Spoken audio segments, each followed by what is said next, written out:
Greetings and welcome to another lecture in psychopathology.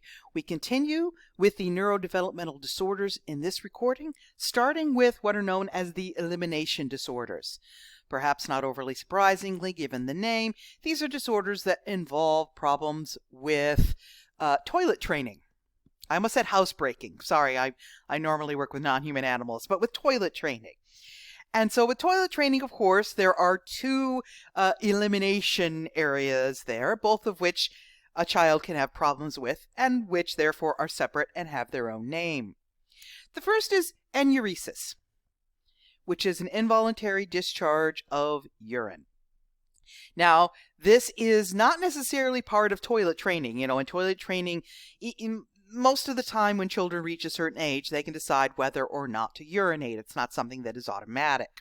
It might take a little bit of practice, though, and knowing where the right place is to do it can also take practice. But this is an involuntary discharge of urine, usually after toilet training. I mean, this is something that's going to come about more in, maybe middle childhood than very early childhood. At least 10% of the problems appear to be biological. Biological with problems perhaps with the bladder, with the musculature, with the neurological control to be able to hold in the urine and discharge the urine at the appropriate times. So it's always a good idea in these cases when there's a problem with urinating inappropriately to go see a doctor. Or in fact, if it's a non-human animal, to go see a vet. The same thing applies. Now, the other 90% may be due to things like faulty learning, not learning appropriately. And of course, anybody who's ever tried to toilet train a child can tell you that it's different every time, and it's hard to tell what's appropriate and what isn't. It could also be due to personal immaturity. The child doesn't see the reason why they shouldn't be able to urinate, when and where. Disturbed family interactions and stressful events. A lot of times when we are extremely stressed out, one of the things that people do is they urinate. It's actually part of the fight or flight response, in that your body on some level doesn't want you to be worried about holding in your urine when something's going to come here that's going to kill you. And so any of those can also cause problems with this involuntary urination. Now, there are ways to deal with this, and probably the best way to treat is through conditioning. A lot of times, for instance, this enuresis is taking place at night. When the child is asleep, they wet the bed. And they may wet the bed, long past the age where normally we assume the children will be able to either sleep through the night or be able to wake up. The thing is, learning to wake up when you're asleep because your bladder is full is complicated. It's a lot trickier than we tend to think. And when we're asleep, we're much more likely when the bladder pressure reaches a certain level to just let go, particularly in children. So there are actual ways of trying to train this, of teaching children when they're awake to be aware of the state of their bladder, whether or not they need to go, before things get to a point where they simply have no choice. At night, some of the things I've seen actually are things like mattress pads that have moisture detectors in it. They're kind of wired up. They have moisture detectors. So the instant that the mattress pad detects moisture, it vibrates or makes a noise or otherwise wakes the child up. The child wakes up, stops urinating, goes to the toilet, finishes urinating. And with time, the child will learn to wake up before the mattress pad warns them, before they actually start to urinate. That will teach them. We can learn when we're asleep.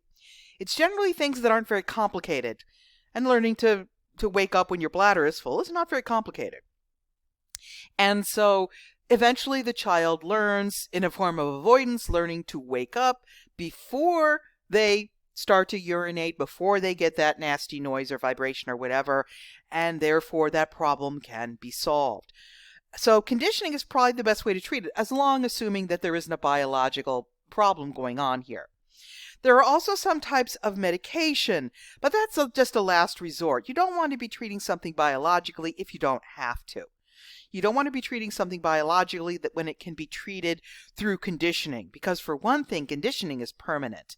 Medication only works generally as long as you take it. And we don't really want to have people on medication for wetting the bed, throughout their lives, when the vast majority of people will outgrow this.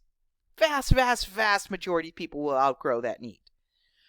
And yes, if you've got a 5 or 6 or 7-year-old who's wetting the bed, they may indeed grow out of it, but it's still a good idea to treat it. Wetting the bed can cause a number of psychological issues all on its own, being teased, feeling ashamed, all that sort of thing. So it's really a good idea to start this process as soon as it seems to be, talk to your pediatrician. Better to talk to them than talk to some Yahoo with a recording on YouTube. So always good to talk to your pediatrician about this sort of thing if you're worried about a child or anyone else who's showing signs of enuresis. The other elimination disorder is encopresis. And this is indeed about feces, about bowel movements, about poo, about whatever word you wish to use. And essentially, this is less perhaps about wetting the bed. Most children don't tend to defecate in the bed. And it's more about defecating inappropriately. Very often, children will learn to urinate appropriately before they learn to defecate inappropriately. And so this is usually defined as not using the toilet for bowel movements after the age of 5. And this is mainly something found in boys, more so than girls. And it's also something that goes along with enuresis, because a third of those that are diagnosed with encopresis also have enuresis, which does make it sound like maybe it's a more global problem here. Now, there can be various types of encopresis, like I said. Some kids just simply don't want to use the toilet. They would much rather go in a diaper, for instance, or in their clothing than use a toilet. Other times, children may wind up soiling themselves when they're under stress. This can sort of go along with also the urinating under stress. Or again, and sort of similarly to wetting the bed, children may not really realize that they have to go, that there is a bowel movement that is basically waiting to be gotten rid of. And in fact, one of the things, again, with encopresis, you want to take the child to a doctor because it's possible that constipation might be going on. Either they don't feel that they need to go, and therefore they don't know when they need to go, and it's sort of a surprise. Or otherwise, with constipation, it may be backing up, and sometimes with constipation, you are going to go. You have very little choice about it. Everything reaches a point where you simply can't hold it back any longer, whether you're doing it deliberately or not, and it's simply going to exit. So again, it's a very good idea to make sure that there is nothing going on along those lines. Again, conditioning is probably a good idea. And again, just like enuresis, a lot of kids are going to outgrow this. But conditioning, reminding the child, do you have to go? Do you need to go? Go ahead and try, that sort of thing. That may indeed help this quite a bit. Although not all respond to it, just like anything else. So, as I mentioned before, it's often best to go see a pediatrician. And why are we talking about this in psychology and not in biology? Because it has a psychological component to it as well. It can be triggered by stress. It can be made worse by stress. So we talk about this here too. Next, we have the tic disorders, which are marked by the presence of, not surprisingly, tics. A tic is a persistent, intermittent muscle twitch. You have to have both of those. Okay? It's persistent. It's something that sticks around. It's something that happens more than once. It may happen under certain circumstances. It may happen, at certain times or while doing certain things or certain times a day or whatever else. But it's persistent. It's intermittent. It isn't a constant thing. If it's a constant thing, that's something else entirely. Okay? And it's a muscle twitch or spasm. Now, this muscle twitch or spasm can be very, very subtle. It can be like a wink or a smirk, a twitch of the mouth, a twitch of the fingers, a twitch of the shoulders. I mean, it's just a little twitch or a little spasm. It's not like a seizure or anything. It tends to be very, very small. Tics tend to show up between the ages of 2 and 14. And they are also things that we outgrow. Now, whether it's because of something about the nervous system, growing and rewiring itself, or the brain working out kinks, we don't know. But it does tend to happen around the age of 2 or 14, again, mostly males, and an average around the age of 7. which is probably not surprising that a lot of kids tend to start school at the age of 7, and school can be very stressful, particularly for boys. There may indeed be a psychological component here too. Sometimes the tics can be very noticeable. Clearing the throat. That is a very common tic. People clear their throat. They don't even know they're doing it. Okay? Everyone around them knows that they're doing it. Or maybe sniffing. That can also be a tic. Okay? And it could also be because the person has allergies. But, I mean, sometimes these tics are noticeable. Sometimes they're not really noticeable. Sometimes, like I said, they're just a little twitch. It's not something that you really notice. There is, however, a disorder that consists of extremely noticeable tics. And it's called Tourette's disorder, or Tourette syndrome. And what this is it's basically tic disorder on steroids. It's tic disorder cubed, okay, squared to the 10th power, because it involves uncontrollable head movements, sometimes physical movements, but often head movements. And these are uncontrollable, just like tics, but they tend to be much larger. And they also very often come with accompanying sounds. I suppose clearing the throat could become a Tourette's, although it tends to be more than that. It's usually vocal sounds. It could be words. It could be just sounds. Some people with Tourette's disorders swear. They just uncontrollably burst out with swearing, or burst out with other words, or burst out with, aha, burst out. I mean, it could be it could be laughing, it could be all sorts of things. It's almost like a compulsion, except in this case, it's a true compulsion. It isn't something that can really be resisted. But some people who have this say that going through that behavior helps reduce tension, which is essentially in OCD what a compulsion does.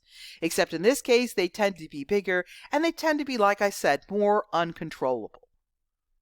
People don't even necessarily know they're doing it. Again, mostly males. Again, appears usually before the age of 14.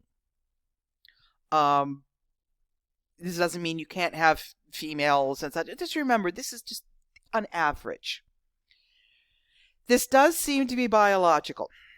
It doesn't seem to be something that people learn. It doesn't seem to be something that people can unlearn. All of these tics, actually, appear to be neurological. Now, they may be made worse by stress. We're back to our diathesis stress thing. But they don't appear to be something that people are doing deliberately. There are some behavioral treatments that are effective to maybe have people draw attention or think about it, but they tend to be hard to do. It's difficult to do because they have to be focusing, almost at all times. And are they doing their tic? Is their tic coming on? Can they stop the tic before it starts?